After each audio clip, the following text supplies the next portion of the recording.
Olá pessoal, tudo bem? Vamos continuar aqui com as nossas aulas de Direito Penal. E hoje, continuando as aulas de Direito Penal 3, crimes contra a vida. Nós vimos já o homicídio privilegiado, o homicídio qualificado, já vimos aí o homicídio culposo e agora nós vamos entrar no artigo 122 do Código Penal, que trata do crime de induzimento, instigação ou auxílio a suicídio ou a automutilação. Veja, esse finalzinho, a automutilação, foi incluído agora, no final do ano passado, pela Lei 13.968 de 2019. Então, era um artigo que era bastante simples, tá? E que foi muito incrementado. Então, nós temos agora neste artigo uma série de detalhes. Primeira coisa que eu peço a vocês é que tenham o Código Penal em mãos. Porque dessa vez eu não vou ficar lendo o artigo. Porque esse artigo ele é bastante longo, ele acabou ficando muito longo pelas introduções da nova lei. Então, se eu for ler, nós vamos perder muito tempo lendo. E eu sei que ao final da leitura do artigo todo com os seus parágrafos, você já vai esquecer do começo. Então, eu vou direto analisando os artigos e eu peço encarecidamente que você acompanhe com o Código Penal aberto para que você possa ir vendo o que eu vou falar. Bom, vamos começar falando primeiro de como é que era e das alterações que foram sendo feitas aí. O crime de induzimento, instigação e auxílio ao suicídio, antigo, era a denominação do delito previsto lá no 122 do Código Penal, que possuía até o dia 26 de dezembro de 2019 o seguinte teor, a seguinte explicação. 122. Induzir ou instigar alguém a suicidar-se ou prestar-lhe auxílio para que o faça. A pena era de reclusão de 2 a 6 anos, se o suicídio se consuma, ou reclusão de 1 a 3 anos, se da tentativa de suicídio resulta aí lesão corporal de natureza grave. Muito bem, vamos lá. Não se punia, nem se pune atualmente, a tentativa de se matar, entendeu? De suicidar-se.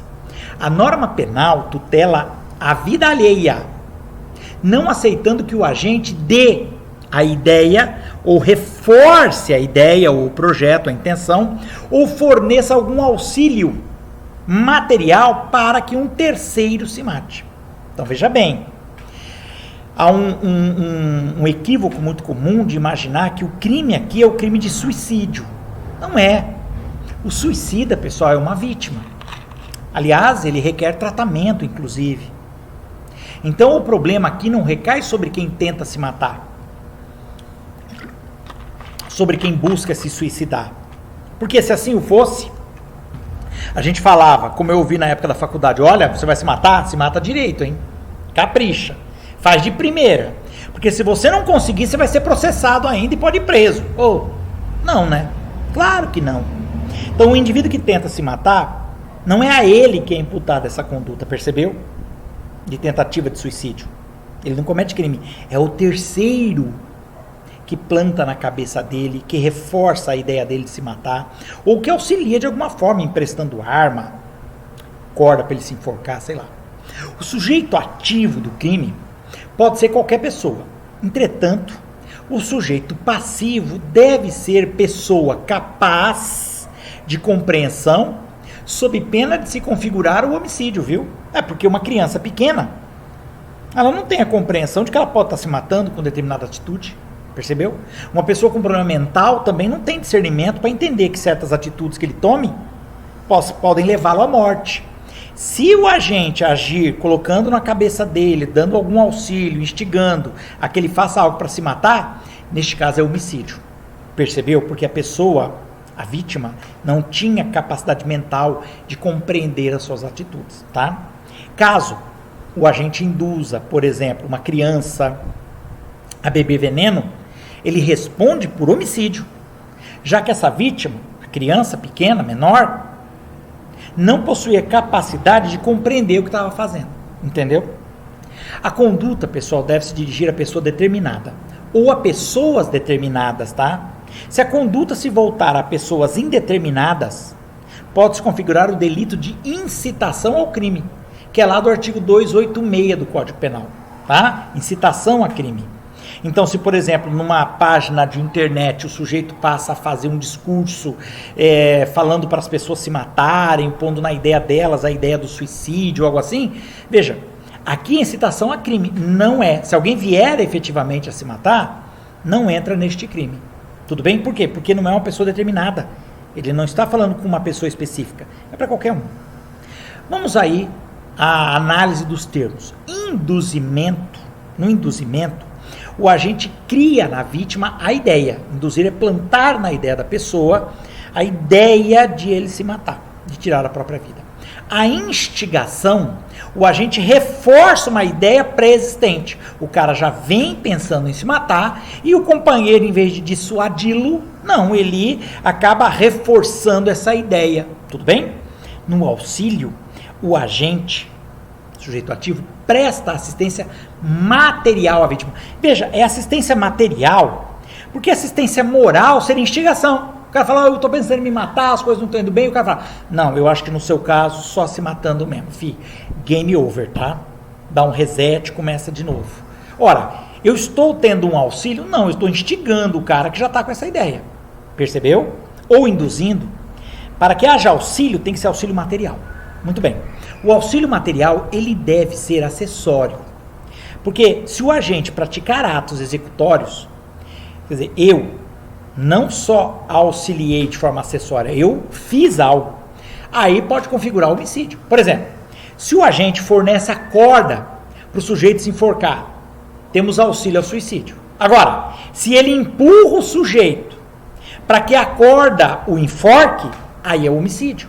Eu levo o cara até a beira lá da ponte, tem uma ponte em 20, 30 metros de altura, rochas lá embaixo. Levo o cara porque ele quer se matar, eu te levo na ponte, você pula. O cara chegou na beira da ponte e na hora que ele olhou a altura, pensou, não, eu não vou me matar não, desistir. Aí o companheiro, não, eu vou te ajudar, você não vai desistir, estou aqui para dar o apoio, e empurra o cara, pronto. Não é mais auxílio ao suicídio. Era até o momento em que o sujeito levou o suicida até a ponte para que ele se matasse. Lógico, cara, eu tenho que saber que o cara está querendo se matar, por isso que eu estou levando ele na ponte. Então eu tê-lo levado até lá é auxílio ao suicídio. Se ele não pula e eu resolvo empurrá-lo para ajudar, aí eu cometi homicídio. Percebeu? Então o auxílio tem que ser acessório. O delito, pessoal, de instigação, induzimento e auxílio ao suicídio é crime de ação múltipla. Isto é, ele possui mais de um núcleo do tipo, de um verbo, digamos assim, sendo que basta que a conduta do agente se subsuma, lembra o princípio da subsunção, né? Se encaixe em um dos verbos, que são o núcleo aí do tipo, para que haja configuração. Eu não preciso entrar nos três. Posso. Mas se um só, ou eu instiguei, ou eu auxiliei, ou eu induzi, pronto, o crime está configurado. Ainda como consequência de ser o crime aí, o chamado crime tipo misto alternativo, que nós temos vários verbos, várias formas de conduta, né? Caso ele pratique mais de uma das ações nucleares, isto é, ele induz, depois ele instiga e ele ao final auxilia ainda, tá? Não tem problema, ele comete um único crime, tá ok? Isso é uma característica do tipo misto alternativo, tá? Muito bem. Ele pode ser formas da conduta por ação ou por omissão. Como assim? Ele pode ser comissivo ou o chamado crime omissivo impróprio. Nesse último omissivo impróprio, já falamos disso no primeiro ano, lembra? Parte geral. Caso quando o sujeito tiver o dever de garantidor, entendeu? Há uma controvérsia, uma divergência na doutrina, no caso de colaboração moral. É cabível a conduta omissiva, né? Seria o caso da mãe que se cala quando a filha, uma filha de 15, 16 anos, um filho, diz que pretende se matar por ter visto lá um filme sobre isso, ou ler um livro sobre morte, sobre homicídio, sobre suicídio, e ele entende que é a solução dos problemas dele. Para alguns, a mãe deveria agir pelo seu dever de garantidor, de garante, né? A vítima é seu filho, sua filha, é menor de idade, tem que agir. Razão pela qual sua omissão configuraria o crime que nós estamos estudando. Tá entendido? Aí seria crime omissivo. Quer dizer, a mãe fez algo? Não, ela deixou de fazer, porque ela está como garantidor. Então seria aí um crime, em tese, um crime omissivo impróprio. Tá bom? Muito bem. O elemento subjetivo, e aí já fazendo aquela classificação, né? É o dolo. Não há previsão aqui de modalidade culposa. Tudo bem? Estou ainda só no suicídio, tá bem? Agora vamos lá. Se a vítima não tentasse se matar ou apenas sofresse uma lesão leve, não havia crime, viu? Tá? Para a doutrina majoritária, é assim, conforme a redação anterior, tudo bem? Só haveria alguma relevância se efetivamente ele sofresse uma lesão de natureza grave, né? Ou se efetivamente conseguisse se matar, tudo bem? A tentativa aqui não era possível, tudo bem? Então, é uma situação a se considerar. Isso no tipo anterior, tá ok? Já o Nelson Hungria, um baluarte do direito penal, ele entendia diferente. Ele entendia que no momento em que o sujeito instiga, induz ou auxilia, mesmo que a vítima não viesse a tentar o suicídio, já estaria configurado o crime, tá? Mas é uma visão dele, tudo bem? Mesmo que não houvesse maiores consequências, tá? Há uma discussão. Agora, vamos lá. Com a introdução da Lei 13.968 de 2019, o artigo 122 passou a ter uma outra redação. Você está aí com o seu Código Penal, você está acompanhando comigo. Hoje é assim: induzimento, instigação ou auxílio a suicídio ou a automutilação. Então você vê que houve uma alteração aí na conduta, tá? E ele fala assim, no 122, induzir ou instigar alguém a suicidar-se ou a praticar automutilação ou prestar-lhe auxílio material para que o faça. Vê bem, tá vendo aí no Código Penal? A pena agora é reclusão de 6 meses a 2 anos. A principal modificação operada pela nova lei, pessoal, no preceito primário, que é o caput, né, o preceito secundário é a pena, a principal foi a inclusão da participação em automutilação. Isto é, também passa a ser típica a conduta de instigar, induzir ou auxiliar alguém a praticar a automutilação. O que seria essa automutilação? A automutilação é a conduta de causar lesões em si próprio. Vale recordar aqui, até mesmo pelo princípio da transcendentalidade, lembra desse princípio? Ou da alteridade? Princípio esse que veda a punição de condutas que não ultrapassem o âmbito, né, a esfera de disponibilidade do agente, que a autolesão por si só não é punida. Assim como no suicídio, o suicídio não é punido. O que o legislador pune, veda, proíbe é o induzimento, a instigação, o auxílio material a que alguém se suicide ou se automutile. A ideia é a mesma. Se eu resolver me automutilar, cortar uns dedos, fazer alguma coisa, eu não incido em nenhum crime. O problema é alguém me instigar a que eu faça isso, entendeu? Além disso, a alteração no preceito secundário, isto é, na pena, trazendo a sanção de 6 meses a 2 anos de reclusão. A maior modificação neste âmbito foi a não previsão de condicionamento da punição à existência de um resultado naturalístico. Como consequência, porque antes você tinha, né, alguns resultados naturalísticos que eram previstos, hoje não. O crime passa a admitir a modalidade tentada. Tentada. Já que o obstáculo anterior, apresentado pela doutrina majoritária, lembra? Quando na análise da redação anterior do artigo 122, era justamente a necessidade de resultado de morte ou de lesão corporal de natureza grave, para que efetivamente houvesse a pena. Entendeu? Se não houvesse aí essa incidência desse resultado, então não haveria crime. Teoricamente não tinha possibilidade de modalidade tentada, agora sim, porque ele retirou esse pedaço. Muito bem. Antes da alteração realizada lá, o artigo 122 só previa pena para as condutas que tipificava, no caso de o suicídio se consumar ou de a tentativa de suicídio resultar lesão corporal de natureza grave. Atualmente, então, a ocorrência dos resultados naturalísticos, quais? Lesão grave ou morte, tornará o crime qualificado. O que era antes parte do crime para que ele existisse foi retirado, e se acontecer esse resultado, qualifica a conduta do agente, se torna um crime qualificado. Ou seja, com os novos limites mínimo e máximo da pena, abstratamente combinada, determinada, então você cria uma nova pena, conforme previsão dos parágrafos 1º e 2º, agora do 122. Olha o que diz o parágrafo 1º, dá uma olhada aí no seu código comigo. Se da automutilação ou da tentativa de suicídio resulta lesão corporal de natureza grave ou gravíssima, no seu parágrafo 1º e 2º do 129, o 129 nós vamos ver traz o que seria grave e gravíssima, não vou comentar agora, mas a pena passa a ser de reclusão de 1 a 3 anos. 1 a 3 anos. Olha, era de meses, inicialmente. E o parágrafo 2º diz, se o suicídio se consuma ou se da automutilação resulta morte, a pena é de reclusão de 2 a 6 anos. Então, parágrafo 1º e 2º, nós temos aí instigação, auxílio, qualificados. Olha como mudou.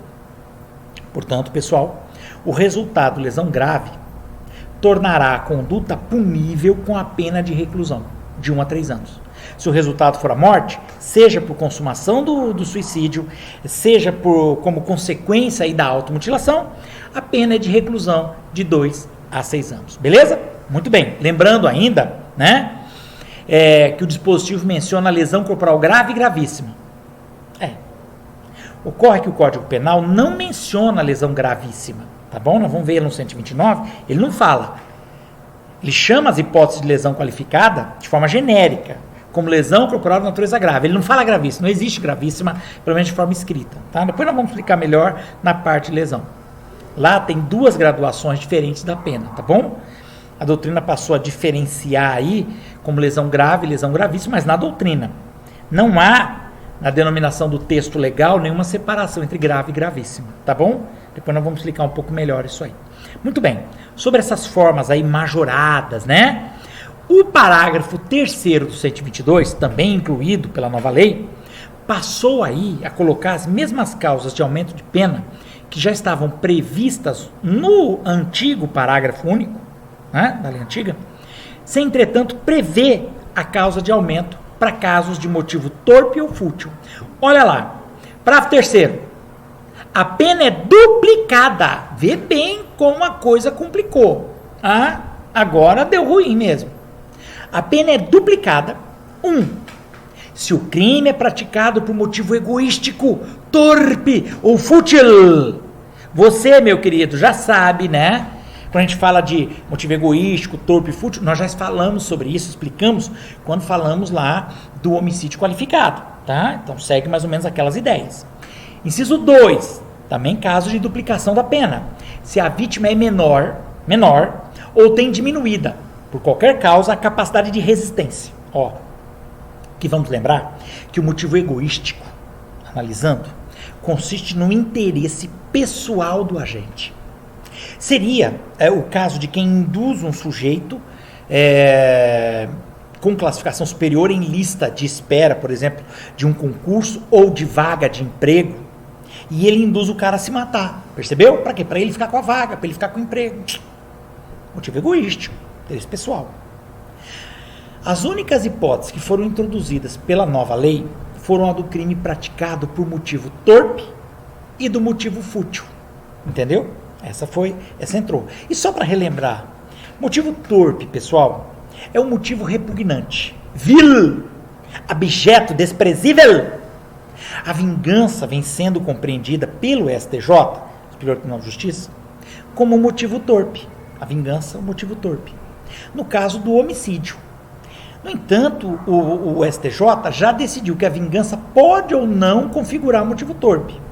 Depende o quê? Do caso concreto. Tem que avaliar o caso concreto. Tudo bem? Então, já o motivo fútil é aquele que demonstra uma desproporção, em relação ao crime praticado. Tudo bem? É quando o crime se consubstancia por razão frívola, mesquinha, insignificante. E se o crime for praticado com ausência de motivo, não tem motivo nenhum, existe divergência doutrinária, lembra no STJ? Já falamos sobre isso? Quando não tem motivo nenhum. Quando ele analisa o caso de homicídio, o STJ fica em dúvida. Tem entendimento, não ser admissível aí a configuração do crime praticado sem motivo, como qualificado por motivo torpe. Então há uma dúvida, se não havendo motivo, seria torpe, seria fútil, há uma dificuldade, não temos ainda um consenso, mas fica a ideia. Quanto à menoridade, né, pessoal, não posso tratar de pessoas sem capacidade de compreender aquilo que faz, né, como uma criança. Hoje, pode-se utilizar a idade limite aí de 14 anos de idade, tudo bem? Como um parâmetro. Antes, a doutrina discutia aí sobre a sua adoção, que idade que nós deveríamos utilizar. Tomava por analogia aí os crimes sexuais, tá bom? Ou caso a caso concreto, com a verificação aí da capacidade da vítima de decidir por si só. Mas o mais importante, veja, se for de tenra idade, estamos falando de uma criança de 5 anos, 7 anos, que não tem noção do que faz, aí é homicídio, viu? Lembra que eu falei lá no começo? Agora, sendo maior de 14, vamos pegar 14 anos, apesar de que, claro, é meio difícil, uma criança com 13 anos, ele sabe que determinada conduta pode levá-lo à morte? Talvez sim, talvez não, mas de qualquer forma, vamos aí utilizar o critério dos 14 anos, tá bom? Muito bem. A ideia da vítima com diminuição de capacidade de resistência, novamente mais uma causa de aumento de pena, né? De duplicação, é aquela que por qualquer motivo está mais suscetível ao induzimento, à instigação, como aquela pessoa que, por exemplo, tem uma doença qualquer. O sujeito está com depressão. Rapaz, o cara está com depressão. Se você for lá e cutucar ele, começar a falar de se matar, de morte, ele já está às vezes com isso na cabeça. Então entende-se que nesse caso, o sujeito que já é deprimido, que tem uma depressão, ele já tem a sua capacidade de resistência diminuída. Logo, o crime torna-se diferenciado. Haverá uma punição muito maior. Tudo bem? Muito bem. Então, a gente percebe ao final que a nova lei, pessoal, trouxe majorantes ao crime do artigo 122, com a inserção do parágrafo 3º e 4º. O terceiro duplicando a pena, né? Duplicando. Então você pega a pena básica, quando eu falo em duplicar, o sujeito vai pegar a pena básica do caput e vai dobrar, tá? O parágrafo 4º, você está com código penal, olha comigo aí. A pena é aumentada até o dobro se a conduta é realizada por meio de rede de computadores, de rede social ou transmitida em tempo real, ó, online ali, ó. Então com isso você dobra, tá? A pena vai ser aumentada até o dobro, tem um máximo aí, não tem um mínimo, mas tem um máximo. Parágrafo 5º. Ele diz assim, aumenta-se a pena em metade, quer dizer, 50% a mais, se o agente, quem instiga, auxilia, né? Se o agente é líder ou coordenador de grupo ou de rede virtual. Quer dizer, porque é por causa da influência. Vamos lá. A primeira majorante, eu falei majorante, né? Veja bem, prevista aí no parágrafo 4º, traz o aumento da pena de até o dobro se a conduta for realizada por meio de rede de computador, rede social ou transmitida em tempo real. Muito bem. Aqui nós temos que lembrar que a conduta típica para a configuração do delito deve se voltar a uma pessoa determinada ou a pessoas determinadas. Falei isso lá no começo. Então, o aumento da pena até o dobro no caso de o agente se utilizar aí, por exemplo, de uma chamada de vídeo ou de um serviço de mensagem de Facebook, de Instagram, sei lá. Né? Muito bem. Essa fração de aumento deve ser até o dobro. Até o dobro. E o juiz deve adotar como critério, porque como é que ele vai fazer, né? Ele deve adotar como critério o maior potencial de dano da conduta. Então vamos lá. O aumento deve ser menor se houver o uso de uma chamada de vídeo entre duas pessoas já conhecidas. Por exemplo, tá? Duas pessoas que já são conhecidas. Em sendo entre duas pessoas já conhecidas, sendo o uso da internet apenas aí um instrumento que possibilita a ação do agente à distância, né? Entendeu? Por outro lado, a majoração deve ser mais elevada se o agente procura suas vítimas em uma rede social, transmitindo aí as suas mensagens a uma dezena de pessoas escolhidas a partir de um grupo de apoio, por exemplo, por abuso de drogas, de álcool. São pessoas mais suscetíveis, né? Entendeu? Então, você vê que tem diferença entre eu falar com uma pessoa específica ou eu procurar um determinado grupo que eu sei que já é mais suscetível a esses induzimentos, tá bom? O parágrafo 5º, como nós acabamos de falar, é uma causa de aumento de pena que incide no caso do agente ser líder, o coordenador de um grupo ou de rede virtual. Aqui, a lei fixa a fração em metade, 50% a mais, né? Ao contrário do parágrafo 4º, que é dobro, é em dobro, tá? Esse maior desvalor, vamos dizer assim, da conduta, reside justamente no fato de o sujeito ativo ter uma posição de liderança ou de coordenação em grupo ou rede virtual. Ou seja, tem uma formação realizada pela internet, tá? A rede mundial de computadores, né? Com isso, a sua conduta possui uma maior probabilidade de eficácia e um menor controle, tá? Já que a sua própria posição hierárquica, digamos assim, demanda dele uma responsabilidade aí no grupo. Veja, ele é um líder do grupo, né? Você concorda comigo? Então, ele tem uma eficácia, né, maior e menos controle, porque as pessoas vão ouvir o que ele está dizendo, vão seguir os seus aconselhamentos. Tudo bem? Tudo bem. Temos ainda, no artigo 122, a inserção dos parágrafos 6º e 7º, tá? Então, vamos lá. É uma previsão de hipótese de não configuração do delito do 122 especificamente, mas de um crime mais grave. Olha o que diz o 6º, pessoal. Se o crime de que trata o parágrafo 1º deste artigo, parágrafo 1º, tá vendo aí no código? Resulta em lesão corporal de natureza gravíssima e é cometida contra menor de 14 anos ou contra quem, por enfermidade ou deficiência mental, não tem o necessário discernimento para a prática do ato, ou que, por qualquer outra causa, não pode oferecer resistência. Responde o agente pelo crime descrito no parágrafo 2º do artigo 129 deste Código. Eu só li. Agora eu vou ler o 7º. Se o crime de que trata o parágrafo 2º, acompanha comigo aí no seu código, estou olhando para o meu, deste artigo, é cometido contra menor de 14 anos, ou contra quem não tem o necessário discernimento para a prática do ato, ou que por qualquer outra causa não pode oferecer resistência, responde o agente pelo crime de homicídio, tá? Nos termos do artigo 121 do Código Penal. Não é surpresa. Então vamos lá, Na redação anterior, a doutrina já colocava que o sujeito passivo deveria ser uma pessoa capaz, isto é, capaz de compreensão, sob pena de configurar homicídio, né? Lembra? Já falamos isso mais de uma vez. Se o agente, caso o agente venha induzir, por exemplo, uma criança de 8 anos de idade a se jogar de uma janela, deve responder por homicídio. Lógico, não é instigação nem induzimento, já que a vítima não possuía a capacidade de compreender o que estava fazendo. Os parágrafos 6º e 7º, inovações trazidas pela nova lei de 2019, destacaram aí o que já acontecia, já se entendia da redação deste crime, do artigo 122, né?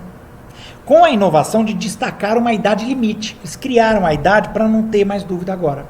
A mesma prevista lá nos crimes sexuais, que veremos no 217A, tá? Crimes sexuais contra vulnerável. Então, agora, configura lesão corporal gravíssima ou homicídio se o crime qualificado pelo resultado for praticado contra menor de 14 anos, a lei presume de forma absoluta aqui a incapacidade do menor de 14 anos. Por quê? Porque é um critério objetivo. Você concorda comigo? É menor de 14? É. Acabou. Não se discute. Ah, mas esse menino com 13 anos é esperto pra chuchura. Não interessa. Não importa. É menor de 14. Pronto. Critério objetivo. Há uma presunção da lei, mas não é nem presunção aqui, é absoluta, né? De que haveria para o menor de 14 anos uma incapacidade de resistir a uma ideia de suicídio ou de automutilação. Assim, se a vítima com essa idade se mata ou se mutila, neste último caso, com configuração aí na mutilação, claro, de lesão de natureza gravíssima, o agente responderá pelo crime de homicídio ou de lesão corporal gravíssima, respectivamente. Viu? Tá? Homicídio ou lesão corporal gravíssima. Saímos desse tipo penal do instigação, auxílio e induzimento. Agora, no outro caso, se a vítima, que por enfermidade ou deficiência mental não tem necessário discernimento para a prática do ato, muito bem, cuida-se aqui de uma vítima que, por uma enfermidade, uma doença, pode ser uma doença mental, né? Ou uma deficiência mental, nasceu lá, por exemplo, a microcefalia, por exemplo, né? Ele não tem capacidade de decidir de forma consciente e livre, né? Sobre o fim da sua própria vida, ou sobre uma possível automutilação, tá? Ele não tem como ter raciocínio, tirocínio sobre isso. Vítima, outro caso, que por qualquer outra causa não pode oferecer resistência. Essa última hipótese, pessoal, utiliza aí qualquer causa que torne o sujeito passivo aí, o sujeito, a vítima, mais vulnerável, entendeu? Sem possibilidade de resistir ao induzimento, à instigação ou ao auxílio material ao suicídio ou à automutilação. Veja, ele não precisa ser doido ou ter uma deficiência mental, não. É o caso de alguém que abusou do consumo de bebida alcoólica, que usou drogas, cocaína, alguma coisa assim, a ponto de não ter domínio de sua própria vontade. Com relação à punição aí, a lei determina que, caso o sujeito passivo, a vítima, seja algum dos que nós comentamos, a punição deve ocorrer de acordo com o resultado obtido. Nós não vamos mais olhar para induzimentos, não, é o resultado. O sujeito morreu, o sujeito teve uma lesão gravíssima, grave.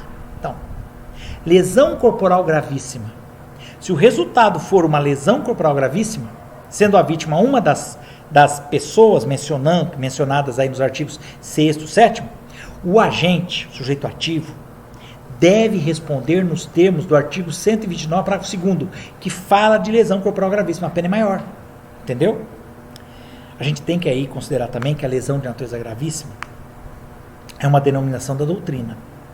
Ela se configura se de repente houver a incapacidade, isso está no 129, tá? Se houver a incapacidade permanente para o trabalho, enfermidade incurável, perda ou inutilização de um membro, sentido ou função, deformidade permanente ou vier a ocorrer aborto, tá? A morte, aqui no caso, essa é a vítima for uma daquelas que nós falamos do parágrafo 7º, né? Do artigo 22, e lhe sobrevier o óbito, quer dizer, ele vem a morrer mesmo, como consequência aí da conduta de induzimento, instigação ou auxílio material. Então haverá a configuração do crime de homicídio, entendeu? Crime de homicídio. Isso por expressa previsão legal. O que é expressa previsão? Está escrito agora no parágrafo 7º aí que você está vendo no Código Penal. Entendeu? Afasta-se agora a forma qualificada do parágrafo 2º do 122, percebeu? Aí nós já vamos para o homicídio direto. Isso tudo já era previsto pela doutrina, já se imaginava isso, né? Quando o sujeito era menor ou o resultado mais grave. Então, o que hoje a nova lei acabou fazendo pelo parágrafo 6º e 7º foi colocar por escrito, de forma expressa, uma situação que nós já prevíamos que já existia. Ora, se eu induzo criança ou um louco a se matar, a se automutilar, teoricamente é homicídio. É como se eu estivesse fazendo a lesão corporal gravíssima nele. e não ele por conta própria.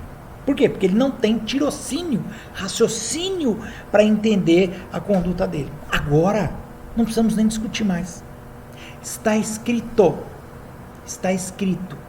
de forma literal nos parágrafos 6º e 7º. Ok? Tudo bem? Pessoal, veja quantas mudanças no artigo 122. Todas trazidas pela nova lei agora do final de 2019. Eu lembro vocês que possivelmente os códigos ainda não tenham uma explicação sobre esse novo artigo, entre aspas, né? Porque ele teve muita mudança. Então é bem possível, e eu deixo aqui, para que vocês tomem um cuidado, na hora que forem estudar, cuidado. Se pegar um livro de 2019, você não vai encontrar ainda uma explicação sobre esse tipo penal, tá? Procure então para estudar livros de direito penal que já sejam agora de 2020. Vocês têm, eu até já enviei, vocês têm. Então, procurem livros de edição de 2020, para que vocês consigam estudar isso aqui. Não vão a livros antigos, porque se vocês forem estudar para um livro antigo, não vai ter nada do que eu acabei de citar. Eu vou enviar para vocês no Classroom, entenda bem, vou colocar no Classroom um artigo falando sobre esse novo crime, tá ok? Peço a vocês que, além de assistir a esse vídeo, e assistam quantas vezes quiserem, façam seus comentários, por favor, embaixo aí do YouTube, você pode fazer o comentário, dizer o que você quiser, falar, tudo bem? Não tem problema, faça qualquer comentário, estamos livres aí. Dúvidas, pode perguntar também no YouTube, mas eu peço a você que, além de assistir ao vídeo, leia esse material que eu estou enviando para você. E, se possível, como sempre, procure um livro que seja atual, isto é, de 2020, que trate desse tema. Tá ok? Espero que eu tenha conseguido explicar. Tem bastante informação. É um artigo muito rico, tá certo? Precisa de uma análise muito carinhosa, tá bom? Espero que tenha sido fácil o entendimento. Qualquer dúvida, eu estarei aqui no WhatsApp, no horário da nossa aula, à disposição para tirar qualquer dúvida. Tudo bem? Aguardo aí as suas dúvidas, seus comentários, suas críticas, tá certo? Um forte abraço a todos e bons estudos. Até a próxima!